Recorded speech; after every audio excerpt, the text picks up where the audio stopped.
অন্ধ, টেকো আর কুষ্ঠরোগী। আল্লাহ এই তিনজনের কাছে একজন ফেরেশতা পাঠালেন তাদের পরীক্ষা করার জন্য। কিন্তু জানেন কে পাশ করলো আর কে ফেল করলো? এই অবাক করা ঘটনাটির শেষ পরিণতি শুনলে আপনি চমকে যাবেন। ভিডিওটি হারিয়ে যাওয়ার আগে চ্যানেলটি সাবস্ক্রাইব করে নিন।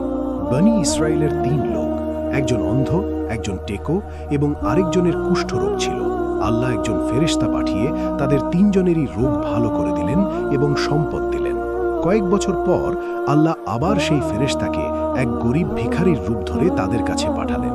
ভিখারিটি প্রথমে সেই কুষ্ঠরোগী আর টেকো লোকের কাছে গিয়ে সাহায্য চাইল, কিন্তু তারা অহংকার করে তাকে তাড়িয়ে দিল। তারা ভুলে গেল যে একসময় তারাও গরিব ও রোগী ছিল।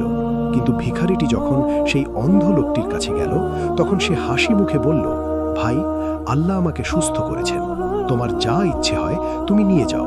তখন ফেরেশতা আসল রূপে ফিরে বললেন, আল্লাহ তোমার উপর খুশি হয়েছেন আর ওই অহংকারী দুজনকে ধ্বংস করে দিয়েছেন। সুবহানাল্লাহ। অহংকার পতনের মূল। কমেন্টে আলহামদুলিল্লাহ লিখুন।